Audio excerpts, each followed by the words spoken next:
What's up, y'all? This is Marcus Sniffles, NFL expert, Colts fan, and we're here to break down the second quarter of the season for the Colts.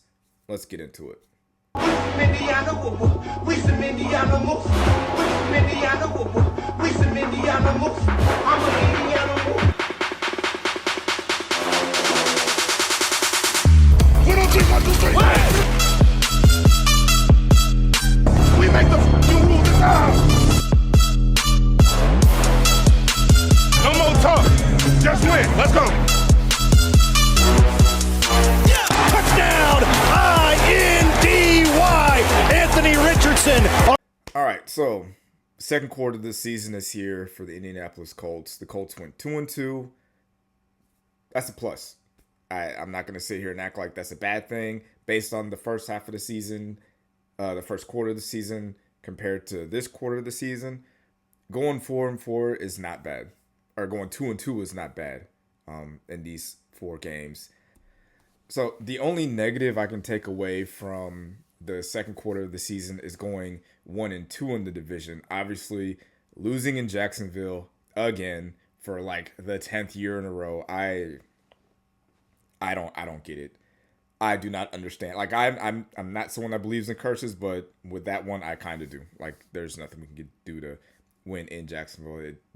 Anthony Richardson, Joe Flacco, Andrew Luck, Phillip Rivers, Carson Wentz, it doesn't matter. We're just going to lose there. And I've kind of accepted that. Like, that's just an automatic pit. You can write that one in pen. We're going to lose in Jacksonville.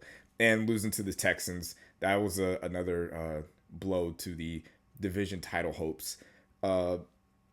Yeah, so some of the other positives I can take away from this quarter of the season, and it happened in the first quarter of the season also, where these games continue to be one-score games. We lost to Jacksonville by 3 points. We beat the Titans by 3 points. We beat the Dolphins by 6 points. And we lost to the Texans by 3 points. Every game the Colts have been in, no matter who's starting at quarterback, no matter how bad our defense played or how many injuries we have on either side of the ball, the Colts have been in every game that they played.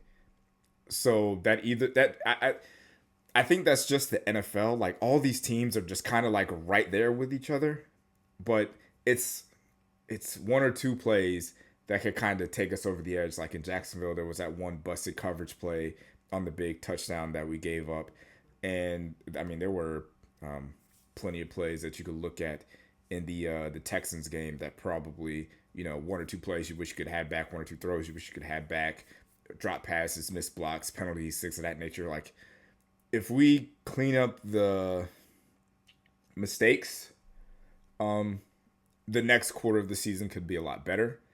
The one thing that I kind of get from the team is that we're mid, and not mid the way the kids take it. When kids say mid, that means you're trash, you suck, and it's whatever. When you're mid, you're actually just average. You're just kind of in the middle. Mid is short for middle, so it's just like you're not great, but you're not terrible. You're not awesome, but you're not trash. You're just like, you're just right there. And our record kind of shows that, being 4-4 at this point, being 2-2 in the second quarter of the season. It's more like, it's a coin toss essentially, because every game has been a one-score game.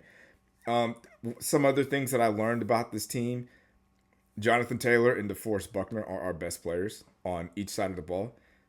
The offense is fine without Jonathan Taylor, but it really opens up and has potential to become a more elite offensive side of the ball.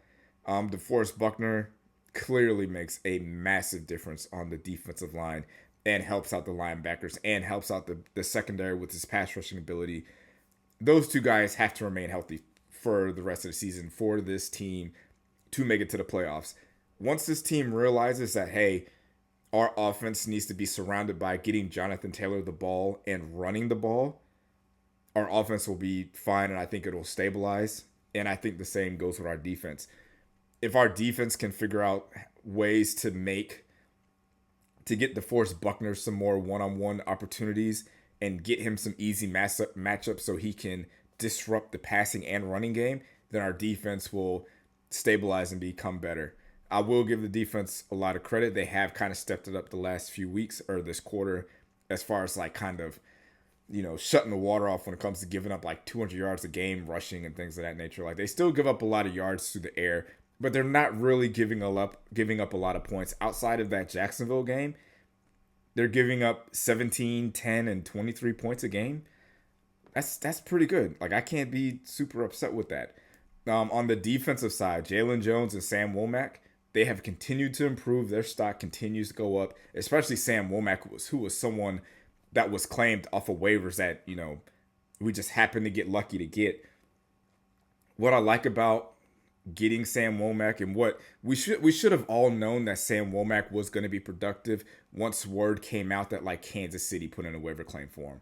There's certain franchises where if they pick a player at a certain position, that they're going to be good. For Kansas City, it's obviously quarterback and cornerback. If the Kansas City Chiefs like you as a defensive back, you're going to be good. If the Pittsburgh Steelers like you as a wide receiver, you're going to be good. If the Ravens like you as a tight end or a linebacker, you're going to be good. So there's a few teams that are just like that just know where good players are and where the talent is at certain positions. And for Kansas City, cornerback is that. So the fact that we were able to get him, we shouldn't have been surprised that Sam Womack has improved this way. And Jalen Jones, obviously a 7th round pick. You never really expect a 7th rounder to be your number one cornerback. He wasn't supposed to be the number one cornerback with Juju Brents getting hurt. Jalen kind of got forced into it. But to get this kind of production from a 7th rounder, is he perfect? No. Does he still give up plays here and there? Yes. But is he a liability out there? No. Is he making plays out there? Yes. Is he effective? Is he an effective tackler? Is he good on the run? And I think he's not perfect, obviously, but for a 7th rounder to be producing at this level, that's a massive win for us, and for Sam Womack to be playing as well as he is off a waiver wire, also impressive. Another thing that I would be looking for on the defense moving forward into this next quarter is, does Latu become a starter at defensive end, like full time? His pass rushing ability has been on display, and he has shown that he can be a great pass rusher one-on-one. Obviously, the sacks aren't there right now. He only has 2 sacks on the season. He does have a lot of pressures. He's not a liability at like stopping the run, though. You would think that someone like him with his pedigree would just be like a pass rush specialist, but he seems to be good on the run game. He still commands double teams, which is crazy as a rookie. And I think that could help improve the defense. I just don't know if Kwity Paye is that much of a good run stopper to keep Laiatu off the field. Because you don't always know. You don't always know when there's going to be a pass play. And I would rather risk, having, say Laiatu is a B- run defender, but an A+ pass rusher. Kwity Paye is an A- run stopper, but like a C- D pass rusher. Like it just doesn't. I don't know if that weighs out for me. I feel like the high end for Latu and the high end for even Dio are higher than what we get from Kwity Paye as far as like playmaking and explosiveness. So that would be something I would be looking forward to as far as like, hey, who's going to be the defensive end, the starter for every down. Speaking of Downs, wow, nice transition. Downs is our clearly the most reliable wide receiver we got. As far as hands, getting open, making plays, getting first downs, like he's the guy. I don't think he's the best guy at wide receiver. Like I don't think he's the best deep ball threat. I don't think he's the best jump ball threat. I just think that he is best overall, all around, and can do everything that needs to be done at a better, more balanced level for us. So when it comes to the passing game, he needs to be more involved, heavily involved, and not wide receiver 1, but probably option 1 when it comes to making your reads because he gets open so quickly. When it comes to some of the negatives that come through in the passing game, I am shockingly surprised that none of the tight ends have been able to establish themselves as a number 1 tight end on this team. Like none of them. Granson, Mo Alley Cox, Ogletree, Will Mallory. None of those guys have really established like, hey, I'm the tight end one. I'm the best blocker. I'm the best pass catcher. I'm the best route runner. I'm the best at getting open. None of that stuff. They're all just kind of rotating in and out. And maybe they're still trying to figure it out. One week, Mo Alley Cox will have 3 catches. Next week, Ogletree will have a touchdown. The next week, Will Mallory gets a catch. It's just Granson. I've never been a fan of Granson, so I'm kind of whatever with him. But I would like one of these tight ends to kind of establish themselves as a guy. If not, then just whoever the best blocking tight end is, they need to start every game and just use them as an extension of the run game, pass protection, all that stuff. But if you need someone to go out and catch passes, just put A.D. Mitchell out there. Put Josh Downs out there. Like you're wasting your time by having these tight ends run routes, not get open, and drop the ball. It's a waste of time.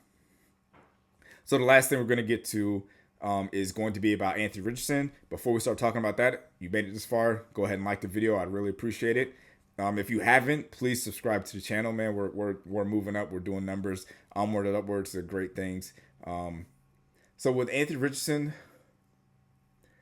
his passing ability is kind of, I don't want to say it's regressed, but that's kind of the only word I can think to come up with when it comes to talking about what he's been doing and how he's been performing lately.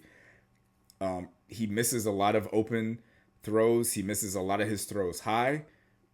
But the passes that he does make are explosive and exciting to see. He just lacks a little bit of consistency.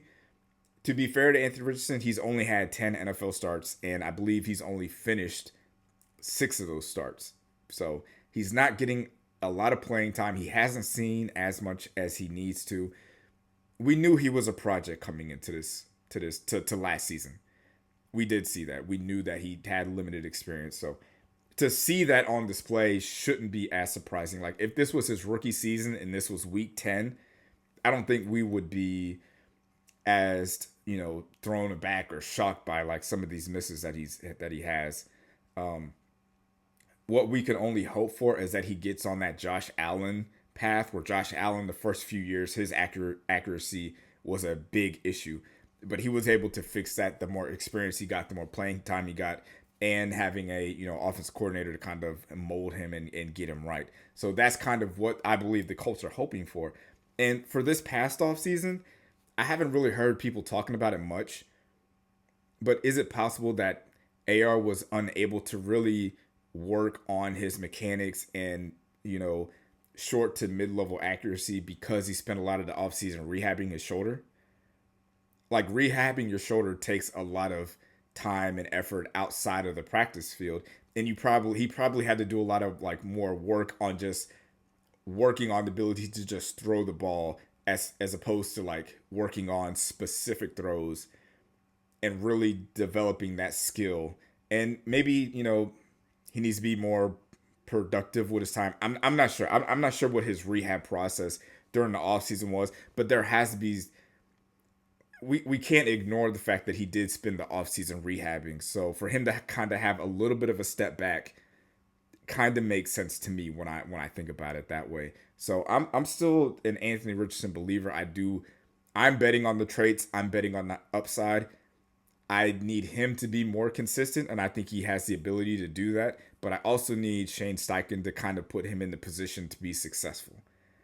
More quick passes, more screens, something short, and establish the run. Like really establish the run with Jonathan Taylor and with Anthony Richardson, those quarterback sweeps and quarterback powers. We have a great offensive line. You need to utilize them. And once you start establishing the run, bringing those safeties down, now you can use Anthony Richardson's massive arm to take shots and try to make a big play. So that's what I think about the second quarter of the season. Let me know in the comments what you guys think about it. The next quarter of the season is going to be a tough one. We have Minnesota, Buffalo, the Jets, and the Lions, the next 4 games. So let me know what you guys think about in the comments, what our record is going to be. How many wins do you see? If I'm being honest, I see 1. And on the plus side, we have 2 primetime games. So that might be a plus or it might be a negative, because if Anthony Richardson has one of his inconsistent passing games on primetime TV, the conversation surrounding him is going to be a whole lot louder, and I don't know if I want to deal with that. So appreciate you guys watching. Make sure you guys like and subscribe. Peace. Thank you for watching the video. If you've made it this far, drop a like, subscribe so you don't miss any videos like this one.